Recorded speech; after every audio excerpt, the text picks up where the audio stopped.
الحمد لله نحمده ونستعينه ونستغفره ونؤمن به ونتوكل عليه ونعوذ بالله من شرور أنفسنا ومن سيئات أعمالنا من يهده الله فلا مضل له ومن يضلل فلا هادي له أشهد أن لا إله إلا الله وأشهد أن محمدًا عبده ورسوله أما بعد فإن خير الحديث كتاب الله وخير الهدي هدي محمد صلى الله عليه وسلم وشر الأمور محدثاتها وكل محدثة بدعة وكل بدعة ضلالة وكل ضلالة في النار. أعوذ بالله من الشيطان الرجيم. بسم الله الرحمن الرحيم. فذكر إن الذكرى تنفع المؤمنين. اللهم ربنا آتنا في الدنيا حسنة وفي الآخرة حسنة وقنا عذاب النار. اللهم اغفر لنا ذنوبنا كلها دقها وجلها وأولها وآخرها وعلانيتها وسرها. اللهم ارحم موتانا اللهم ارحم موتانا في قبورهم.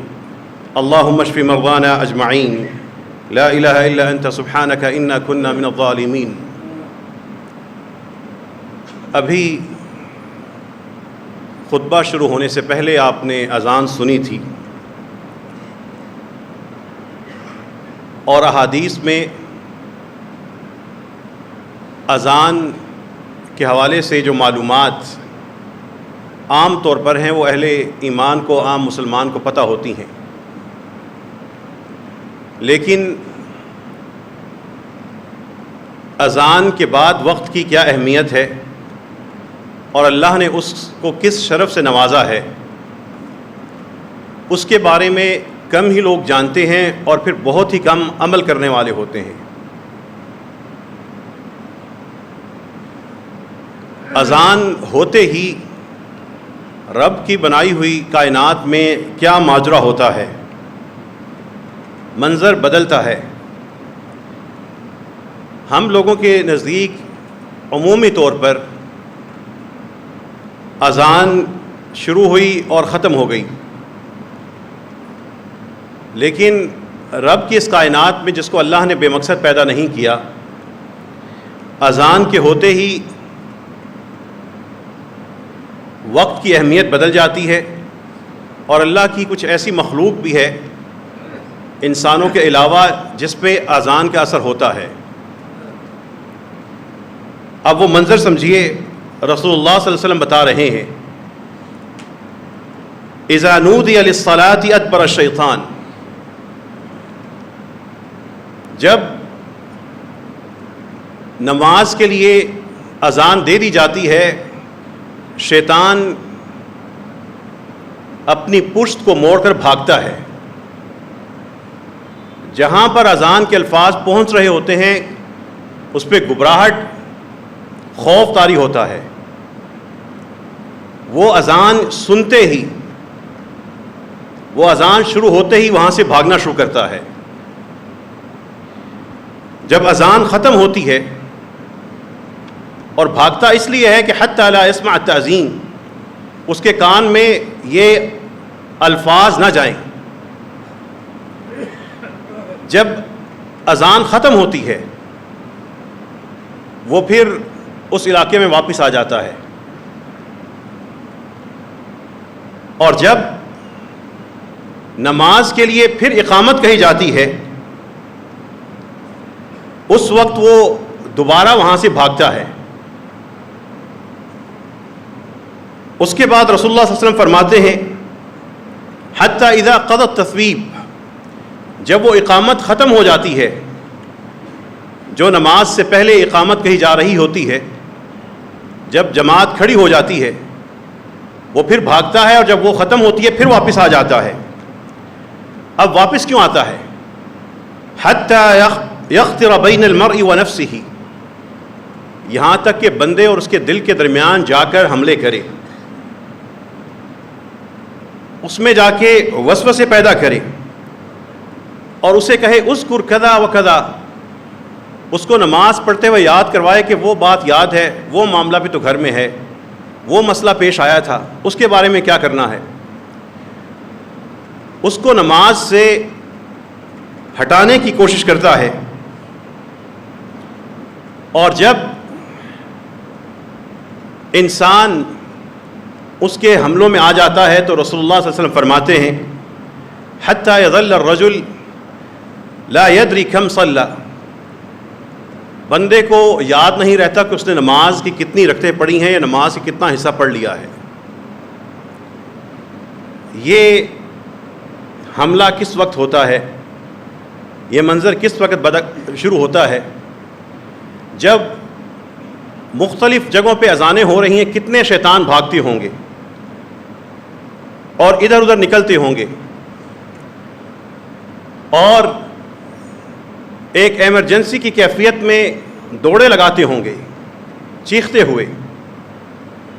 یہ اذان اس شیطان پر اتنی بھاری ہے، اور یہ اذان اس کی اس وجہ سے فضیلت سمجھیے کہ یہ دشمن کے اوپر، رب کے دشمن کے اوپر یہ الفاظ کتنے ثقیل ہیں۔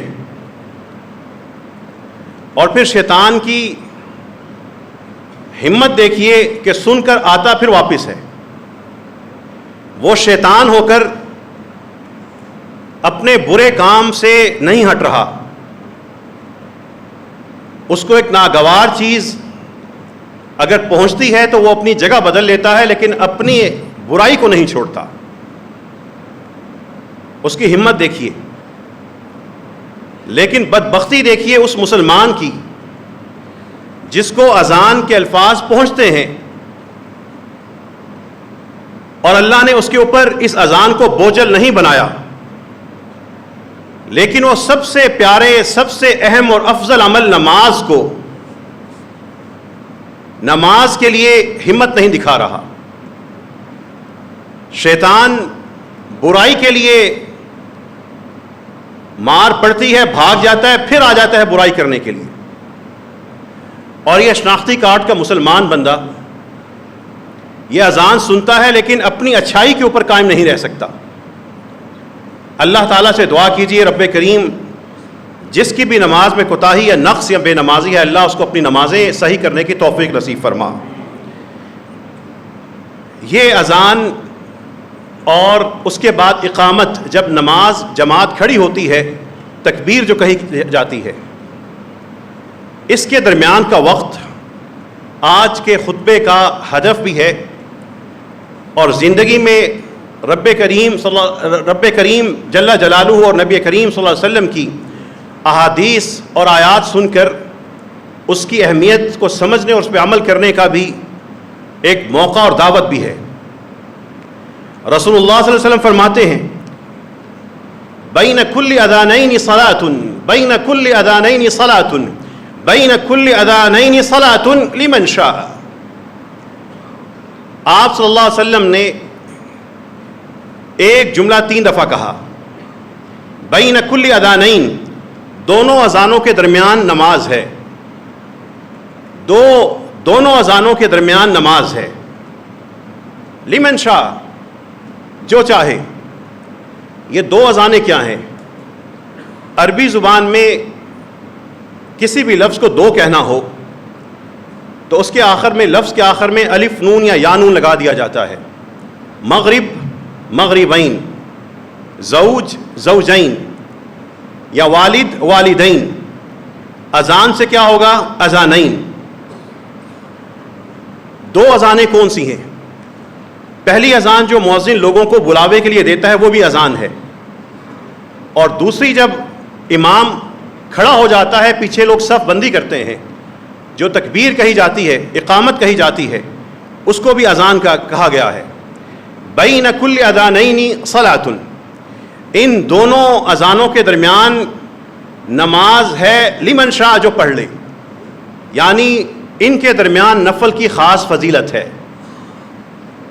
ادھر سے نماز اذان ہوئی، 10-15 منٹ کا وقفہ دیا گیا ہے، انسان ان کے درمیان جو نفل پڑھنا چاہے وہ مستحب عمل ہوگا، لمن شاء، لیکن فرض نہیں ہوگا۔ کوئی آیا ہے 2 4 6 پڑھ رہا ہے، 2 کرتے جتنے مرضی پڑھ لیں۔ یہ جو اذانین ہیں، جب ایک اذان ہو جاتی ہے تو جماعت کے لیے کتنا وقت دیا جائے؟ جس دور میں گھڑیوں کا اس طرح رواج نہیں تھا، اس دور کے علماء نے بحثیں کی، کچھ قاعدے بنانے کی کوشش کی۔ نبی کریم صلی اللہ علیہ وسلم نے اس کے لیے کوئی خاص مقدار متعین نہیں کی تھی، لیکن اتنا وقت ہوتا تھا کہ لوگ پہنچ جائیں، وضو کر کے شامل ہو جائیں۔ آج کے دور میں اس کو 15 منٹ کا ایک مناسب وقت سمجھا جاتا ہے، لیکن جس دور میں گھڑیاں اور وقت اس طرح نہیں شمار ہوتے تھے، علماء کرام نے اس کی اس طرح بحثیں کی ہیں کہ اگر ایک شخص 4 نفل پڑھنا چاہے اور ہر نفل میں 10 آیات پڑھے تو وہ آسانی سے پڑھ سکے۔ اس دور میں ہمارے وقت کا اور مسافت کا پیمانہ آیات تھیں۔ اس دور میں امت قرآن سے جڑی ہوئی تھی، سب کو پتا تھا کہ 40 آیتیں پڑھتے ہوئے اتنا وقت لگ جاتا ہے۔ کوئی اس دور میں جب پوچھتا تھا میں نے یہاں سے گجر خان تک جانا ہے، یا میں نے یہاں سے ترنول یا ٹیکسلا تک جانا ہے، تو جواب ملتا تھا جو 1000 آیتیں پڑھتے جاؤ وہاں پہنچ جاؤ گے، یا 500 آیات پڑھتے ہوئے اتنا مسافت ہے، یا یہاں سے سیدھے 100 آیتیں پڑھتے ہوئے جاؤ وہاں پر پہنچ جاؤ گے۔ وہ قرآن کی امت تھی۔ بہرحال نماز اور اذان کے درمیان کتنا وقت ہونا چاہیے؟ فجر کے وقت اسی لیے زیادہ وقت دیا جاتا ہے کہ انسان نیند سے اٹھتا ہے، اور اس میں 30 کبھی 35 کبھی 40 منٹ کا وقفہ بھی دیا جاتا ہے۔ لیکن نبی کریم صلی اللہ علیہ وسلم کی ایک حدیث کی روشنی میں جب اذان ہو جائے تو رسول اللہ صلی اللہ علیہ وسلم نماز عشاء کو کبھی جلدی پڑھتے تھے، کبھی دیر سے ادا کرتے تھے۔ ٹھنڈ ہے، بارش ہے، کوئی وجہ ہے، کسی نہ کسی وجہ سے انسان اپنی سہولت کے مطابق جو نماز کے اوقات ہیں اس کے اندر کمی بیشی تو نہیں کر سکتا، لیکن اس وقت کے اندر پہلے درمیانی آخری وقت تک نماز لے جا کے پڑھ سکتا ہے۔ یہ بھی سنت ہے۔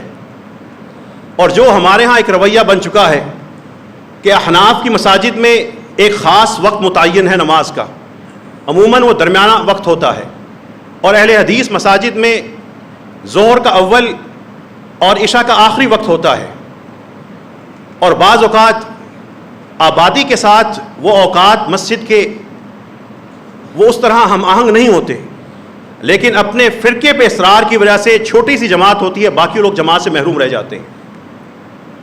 اس مسجد کی مثال لے لیجیے، جب یہ بنی تھی تو لوگوں کے حالات کا جائزہ لے کر اس کا ایک ہی ارد گرد کے لوگ، دفاتر، اسکول، کالجز، یہ طے کیا گیا تھا کہ ظہر کی نماز میں زیادہ سے زیادہ لوگ شریک ہو سکے۔ 1:15 بجے نماز کا وقت سارے سال کے لیے رکھا گیا۔ بہت سے لوگ آئے، علماء کرام نے یہ پوچھا کہ وقت یہ پہلے کر لیا جائے۔ جب ان کو وجہ بتائی تو بڑے علماء کرام نے نہ صرف اس کی ستائش کی، بلکہ انہوں نے اور جگہوں پر بھی اسی نظام کو اس لیے منسلک کیا کہ اگر اہل حدیث پہلے وقت میں نماز پڑھ رہے ہیں، لیکن اس محلے میں وہ بھی تو موجود ہیں جو درمیانی وقت میں پڑھتے ہیں اور محبت رسول میں پڑھتے ہیں، ان کے لیے بھی تو پھر جماعت کا انتظام ہونا چاہیے۔ اور جن حنفی مساجد میں وقت آگے جا کے پڑھتے ہیں، اس میں وہاں پہ وہ لوگ بھی ہوں گے جو پہلے وقت میں نماز پڑھتے ہیں، ان کے لیے بھی مسجدیں کھلی ہونی چاہیے۔ یہ رویے جتنا بھی وقت ایک امتی کی طور پہ، مقتدی کے طور پہ سمجھیے، جیسے آج کل عشاء کی نماز کا وقت تقریباً 8:40 سے شروع ہوتا ہے، 8:40 سے شروع ہوتا ہے، 9 بجے 9:15 بجے جماعتیں ہو رہی ہیں، لیکن کوئی شخص مصروف ہے، کسی علاقے میں دیہات میں چلے جائیں، کسان ہیں، صبح جلدی اٹھتے ہیں، جلدی سونا ہوتا ہے، وہاں پہ یہ اصرار کرنا کہ ہم عشاء کو نماز کو دیر سے پڑھیں گے، یہ درست نہیں ہوگا۔ لیکن کہیں پہ ایک مارکیٹ ہے، وہ سارے تاجر 10 بجے دکانیں بند کرتے ہیں، 10 بجے دکانیں بند کرنے کے بعد مسجد کو اگر وہ پہلی جماعت 9:15 کروا رہی ہے تو ان تاجروں کے لیے اعلان کرنا چاہیے کہ دوسری جماعت آپ آ کے 10:15 بجے کروا لیں۔ یہ نظام اور سہولتیں بننی چاہیے. اس دو اذانوں کے درمیان جب اذان ہو جائے اور اقامت ہو، پھر فضیلت سنیے. اس وقت کی آج کے خطبے میں اس 15 منٹ کو جو اذان اور اقامت کے درمیان کے ہوتے ہیں، رسول اللہ صلی اللہ علیہ وسلم ہمیں ایک موقع دے کے گئے ہیں. ہم میں سے اکثریت اس کو نہیں سمجھتی. لو یعلم الناس ما فی النداء والصف الاول، اگر لوگوں کو پتہ ہو کہ اس اذان میں اور پہلی صف میں نماز پڑھنے میں کیا فضیلت ہے، ثم لم يجدوا الا ان يستهموا لاستهموا ثم لم يجدوا ان يستهموا عليه لاستهموا، پھر اگر پہلی صف میں ان کو جگہ نہ ملے اور وہ اس چیز پر ان کو یہ حل نظر آئے کہ ہم قرآن اندازی کر لیتے ہیں، تو وہ قرآن اندازی کر کے پہلی صف کے اوپر اپنا نام لکھوائیں اور اپنی جگہ حاصل کریں.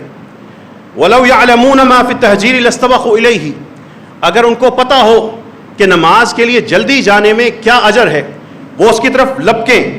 وَلَوْ يَعْلَمُونَ مَا فِي الْعَتَمَةِ، اگر ان کو اندھیرے کی نماز کا پتہ ہو، اندھیرے کی عشاء اور فجر کی فضیلت پتہ ہو، لَأَتَوْهُمَا وَلَوْ حَبًّا، وہ اپنے بازوؤں اور اپنے گھٹنوں کے بل پر زمین پر رینگتے ہوئے بھی چل کے اگر آنا پڑے تو وہ آئیں.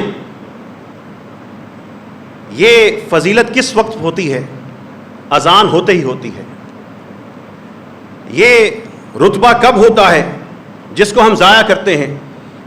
اذان ہوتے ہی یہ رتبہ شروع ہو جاتا ہے. ان اللہ و ملائکتہ یصلون علی الصف المتقدم، رسول اللہ صلی اللہ علیہ وسلم فرما رہے ہیں اللہ اور اس کے فرشتے، اللہ تعالیٰ پہلی صف والوں کے اوپر اپنی رحمتیں نازل کرتا ہے اور فرشتے ان کے لیے دعا کر رہے ہیں.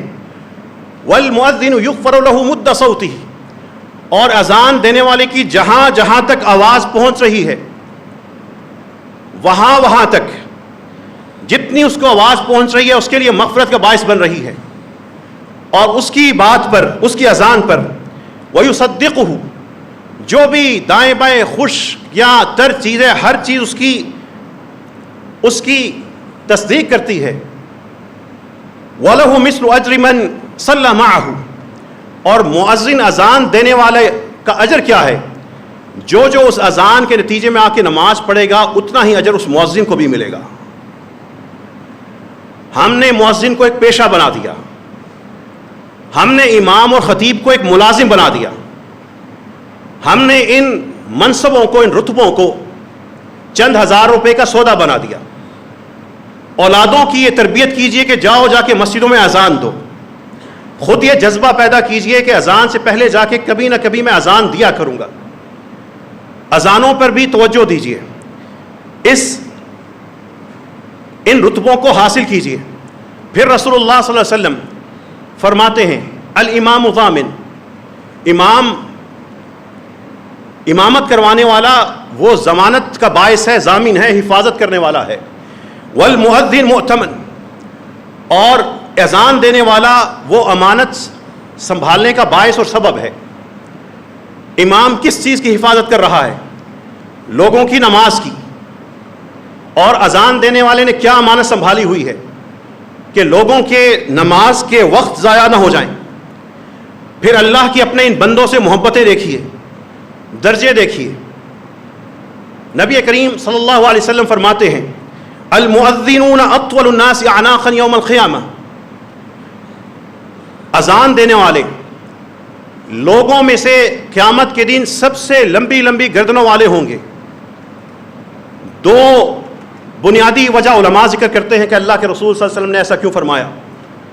پہلی بات کہ جہاں پہ انسان ہی انسان ہیں، کروڑوں نہیں، اربوں نہیں، نہ جانے کتنے انسان ایک میدان میں ہوں گے، وہاں پہ بلند گردن کی وجہ سے یہ لوگ پہچانے جا رہے ہوں گے، اور ان کی اس بلند گردن کی وجہ سے ان کو وہ تکلیف نہیں ہوگی. دوسری بات، اس دن انسان کوئی اپنے گھٹنے تک، کوئی اپنی ٹانگوں تک، کوئی اپنی ناف تک، کوئی سینے تک، کوئی اپنے گلے تک پسینے میں ڈوبا ہوا ہوگا. اس دن یہ گردنیں اونچی والے بچ جائیں گے. اس لیے اللہ تعالیٰ نے ان لوگوں کا یہ اعزاز بخشا ہے کہ جو میرے کلمات کو بلند کرتے رہے میں ان کو ان تکلیفوں سے بلند رکھوں گا۔ پھر جب یہ اذان ہو جاتی ہے، رسول اللہ صلی اللہ علیہ وسلم کی پیاری بیوی اور ہماری عظیم ماں حضرت عائشہ رضی اللہ عنہا کیا کہتی ہیں؟ جب اذان ہوتی تھی رسول اللہ صلی اللہ علیہ وسلم 2 ہلکی سی رکعتیں ادا کر لیا کرتے تھے، بلکہ ایک حدیث میں آتا ہے کہ وہ اتنی ہلکی ہوتی تھیں کہ مجھے لگتا تھا کہ اللہ کے رسول صلی اللہ علیہ وسلم نے نماز پڑھی ہی نہیں، ہلکی سی وہ رکعتیں ہوتی تھیں، اٹھے نماز کے جو واجب ارکان ہے پڑھے، ہلکی سی لمبا اس کو قیام نہیں کیا۔ یہ بھی سنت زندہ کر لیجئے گا۔ پھر آپ تنہا ہیں، کہیں جا رہے ہیں، سفر میں ہیں، اذان کے ذریعے ایک اور سنت زندہ کرنی ہے، رتبہ لینا ہے، تو سنیے رسول اللہ صلی اللہ علیہ وسلم فرماتے ہیں اذا كان الرجل بارض، جب انسان کسی ایسی زمین میں ہو جہاں آبادی نہیں ہے، خالی ہے، فحانت الصلاۃ، نماز کا وقت ہو جائے، فلیتوضا، وضو کرے، فإن لم يجد ماء فلیتیمم، اگر پانی نہ ملے تو تیمم کر لے، فإن اقام، اگر وہاں پر خالی جگہ میں ایک بندہ اقامت کہے، اکیلا ہے، سفر پہ جا رہا ہے، کسی ایسی جگہ پہنچا جہاں پہ کوئی نہیں، وہاں پہ جا کے اقامت کہہ دی، صلی معہ ملکاہ، اس کے ساتھ اس کے دونوں فرشتے جماعت میں حصہ لیں گے، وَإِنْ أَذَّنَ وَأَقَامَ وَصَلَّى خَلْفَهُ مِنْ جُنُودِ اللَّهِ مَا لَا يُرَى طَرَفَاهُ، اگر وہ بندہ اس خالی زمین پر جا کے اذان کہے، پھر اقامت کہے، پھر وہ وہاں پر اپنی نماز پڑھ لے، صَلَّى خَلْفَهُ مِنْ جُنُودِ اللَّهِ مَا لَا يَرَاهُ، وہ اس کے پیچھے اللہ کے وہ لشکر نماز ادا کر رہے ہوں گے جس کو وہ بندہ نہیں دیکھ رہا ہوگا۔ اذانیں صرف مسجدیں میں نہیں ہوتی، اذانیں اپنے دفتر میں بھی دے سکتے ہیں، مارکیٹ میں مصلی بچھایا، نماز پڑھنے لگے تھے، اپنی دکان کے باہر اذان دے دی، جس نے شامل ہونا ہے آ جائے۔ پھر رسول اللہ صلی اللہ علیہ وسلم کی ایک اور حدیث سنیے، اور اس حدیث میں کوئی ان پڑھ نہیں، ایک عام شخص جس کو چند جانور چرا رہا ہے، ایک چرواہے کی بات ہے، یعجب ربکم من راعی غنم، تمہارے رب کو ایک چرواہے کا معاملہ بڑا اچھا لگتا ہے، فی راس شظیۃ بجبل، وہ چراتا ایک پہاڑ کی چوٹی کے اوپر بھی پھر تھوڑا سا ایک بڑی ڈھلوان بنی ہے، ایک بڑی چٹان ہے، اس کے اوپر پہنچ جاتا ہے، نماز کا وقت ہو جاتا ہے، یؤذن بالصلاۃ ویصلی، وہاں پہ وہ تنہائی میں کھڑے ہو کے اذان دیتا ہے، نماز پڑھتا ہے۔ اللہ تعالیٰ اپنے فرشتوں سے کہتے ہیں انظروا الی عبدی ھذا یؤذن ویقیم الصلاۃ، میرے اس بندے کو دیکھو، وہاں پہ اذانیں دے رہا ہے، نمازیں پڑھ رہا ہے، یخاف منی، اور اس کے دل میں میرے خوف کی دنیا بسی ہوئی ہے، قد غفرت لعبدی، اللہ تعالیٰ خود ہی فرشتوں سے کہتے ہیں میں نے اپنے اس بندے کو معاف کر دیا، وادخلتہ الجنہ، اس کو میں نے جنتیوں میں نے داخل کر دیا۔ تنہائی کی اذان، تنہائی کی نماز، تنہائی کی اقامت، کسی سفر میں، کسی دفتر میں، کوئی میٹنگ سے نکل کر سب چلے گئے، بندہ پیچھے دفتر میں اکیلا ہے، اذان دیتا ہے، نماز پڑھ لیتا ہے، اوپر سے اللہ تعالیٰ کیا کہہ رہے ہیں انظر الی عبدی ھذا، میرے اس بندے کی ادا تو دیکھو، پھر خود ہی بتا رہے ہیں ادخلتہ الجنہ غفرت لعبدی، میں نے اپنے بندے کو معاف کر دیا۔ اللہ تعالیٰ اس سے کیسی کیسی محبت کا اظہار کر رہے ہیں، وہ بندہ نماز پڑھ رہا ہے لیکن اس کو نماز پڑھ کے جا چکا ہے، اس کو نہیں پتا کہ جنت والا ہو چکا ہے۔ اللہ سے دعا کیجیے جو حدیث سنی ہے اس کے مطابق ہمیں بھی جنت عطا فرما دے، ہمیں بھی عمل کرنے کی توفیق عطا فرمائے۔ پھر نماز کی اہمیت کو ایک اور طریقے سے سمجھیے، نماز کے وقت کو ایک اور طریقے سے سمجھیے۔ اگر ہم سفر کر رہے ہوں، سفر کرتے کرتے ہوئے ایک لمبی سڑک ہو، تو ایک وقت آتا ہے اچانک درختوں میں ہریالی کا اضافہ ہو جاتا ہے، درخت زیادہ نظر آتے ہیں، زمین زرخیز لگتی ہے، وہاں پہ انسان کو لگتا ہے کہ یہاں پر ہریالی زیادہ ہے، پھل زیادہ ہوتے ہیں۔ وجہ یہ ہوتی ہے آگے ایک دریا یا کوئی نہر ہوتی ہے، دریا اور نہر آگے ہے لیکن کئی کلومیٹر پہلے تک اس کے اثرات ہوتے ہیں، اور جب آپ چلتے ہوئے وہ دریا کو عبور کر جائیں اس کے بعد بھی اس دریا کے اثرات کئی کلومیٹر تک پھیلے ہوتے ہیں، دریا سے پہلے دریا کے بعد اس کے اثرات ہوتے ہیں۔ اسی طریقے سے جب فرض نماز ہوتی ہے، اس سے فرض نماز بھی ایک نہر ہے، ایک دریا ہے، اس دریا سے پہلے کا جو وقت ہے، یہ نماز کا وقت بھی ایک دریا ہے، اس سے پہلے کا جو وقت ہے اللہ نے اس کو بھی شرف عطا کیا ہے، اس کے بعد کا جو وقت ہے اللہ نے اس کو بھی شرف عطا کیا ہے۔ اس کا شرف کیا ہے؟ نماز سے پہلے جو اذان کے بعد کا وقت ہے، رسول اللہ صلی اللہ علیہ وسلم کیا فرما رہے ہیں؟ اللہ کے رسول صلی اللہ علیہ وسلم فرماتے ہیں الدعاء بین الاذان والاقامت لا يرد، اذان اور اقامت کے درمیان جو دعا کی جائے وہ رد نہیں ہوتی، وہ قبول ہو کے رہتی ہے۔ بلکہ ایک جگہ فرماتے ہیں رسول اللہ صلی اللہ علیہ وسلم الدعاء بین الاذان والاقامت مستجاب فادعوا، دعا جو اذان اور اقامت کے درمیان ہے یہ قبول ہونے والی ہے، اس لیے دعا کیا کرو۔ کیسے کریں؟ آپ نے اذان سن لی، اذان سنتے ہی آپ کے ذہن میں دعائیں تازہ ہو جانا چاہیے۔ اذان ختم ہوئی، اذان کی دعا پڑھ لی، اس کے بعد اپنے ماں باپ کو یاد کریں، مرحومین کو یاد کریں، اپنے گناہ کو یاد کریں۔ جو دعائیں آتی ہیں عربی میں پڑھ سکتے ہیں پڑھ لیں، ورنہ اپنی زبان میں دعائیں کرتے رہیں، خاموشی سے کرتے رہیں۔ دفتر میں، گھر میں، دکان میں بیٹھے ہیں، کچن میں کام کر رہے ہیں، کہیں بیٹھے ہیں، لیٹے ہیں، اس وقت میں جتنی دعائیں ہو سکتی ہیں کر لیں، اس لیے کہ یہ قبول ہونی ہے، دنیا میں کہ ہونی ہے یا آخرت میں اللہ نے اس کا اجر عطا کرنا ہے۔ اسی طرح دوسرا جو نماز کے بعد کا وقت ہے، اس کو نماز کے اختتامی وقت کو جماعت کے ساتھ جب انسان نماز پڑھ رہا ہے یا خود نماز پڑھ رہا ہے، سلام پھیرنے سے پہلے یا سلام پھیرنے کے بعد کا جو وقت ہے وہ بھی اسی نہر کی وجہ سے ہریالی کا وقت ہے۔ اس میں اللہ سے جو مانگنا ہے وہ مانگ لیجیے، اس لیے کہ رسول اللہ صلی اللہ علیہ وسلم اس وقت کے بارے میں یہی فرماتے ہیں کہ وہ دعا کی قبولیت کا وقت ہے۔ لیکن ایک مسئلہ سمجھ لیجیے، نماز کے بعد اللہ کے رسول صلی اللہ علیہ وسلم نے ایک مرتبہ بھی جماعت کروانے کے بعد اجتماعی طور پر ہاتھ اٹھا کر دعا نہیں کی، ایک مرتبہ بھی۔ اور جو کرواتے ہیں وہ بھی جانتے ہیں کہ انہوں نے اللہ کے رسول صلی اللہ علیہ وسلم نے کبھی ایسا عمل نہیں کیا۔ اگر ایک کمزور سی حدیث میں بھی کیا ہوتا تو کوئی جواز کہیں سے وہ نکال لیتے۔ یہ صرف ایک رواج ہے، ایک رواج ہے، سنت نہیں ہے۔ جو اس رواج کو اپناتے ہیں وہ اپنے عمل کے خود جواب دیں ہیں۔ لیکن جو غلط رویہ جس کی طرف میں اشارہ کرنا چاہتا ہوں وہ یہ ہے کہ سلام پھیرنے کے بعد انفرادی طور پر اس وقت کو ضائع نہ کریں، اس وقت کو زیادہ سے زیادہ اپنی دعا میں استعمال کریں۔ اور اگر امام کو کوئی نمازی کہہ دیتا ہے کہ میرے گھر میں فلاں مسئلہ ہے، نماز کے بعد میری دعا کر دینا، پھر سنت یہ ہے کہ نماز میں جب نماز کے بعد امام سب لوگوں کے لیے دعا کر دے، ہاتھ اٹھائے نہ اٹھائے، یہ دونوں چیزیں دعا کا حصہ ہیں۔ ہاتھ اٹھانا صرف مانگنے کے عاجزی کا اظہار ہے، اس لیے اگر وہ ایک عمل غلط ہے تو اس کی وجہ سے ایک اس غلط عمل میں سے جو صحیح بات ہے اس کی مخالفت میں اتنا بڑھ نہیں جانا چاہیے کہ ایک شخص کہہ رہا ہے کہ میری ماں بیمار ہے اب دعا کروا دیں، آگے سے اکڑ کے کہیں نہیں کرواتا، ثابت نہیں ہے۔ نبی کریم صلی اللہ علیہ وسلم گزر رہے ہیں، ایک شخص آ کے کہتا ہے کہ میرے چچا نے دعا کی وصیت کی تھی کہ جا کے نبی کریم صلی اللہ علیہ وسلم سے دعا کروا دینا۔ آپ اسی وقت ہاتھ اٹھاتے ہیں، اتنا اٹھاتے ہیں کہ نبی کریم صلی اللہ علیہ وسلم کی بغل مبارک نظر آتی ہے۔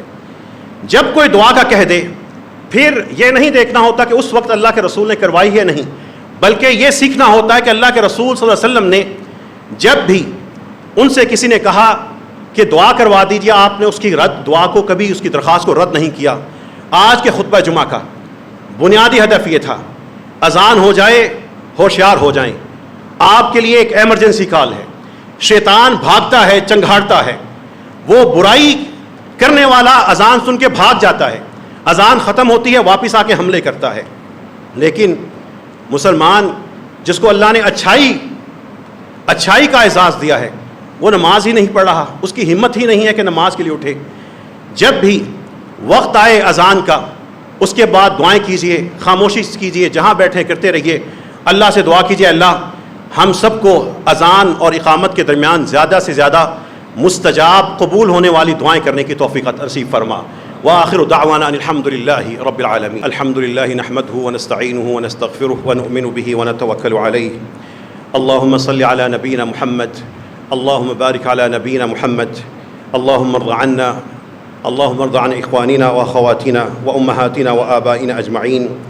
نبی کریم صلی اللہ علیہ وسلم کے پاس ایک صحابی ایک دلچسپ سوال لے کر چلے گئے، کہنے لگے یا رسول اللہ ان المؤذنین یفضلوننا، اے اللہ کے رسول یہ جو اذان دینے والے ہیں یہ تو ہم پہ بڑی فضیلت لے گئے۔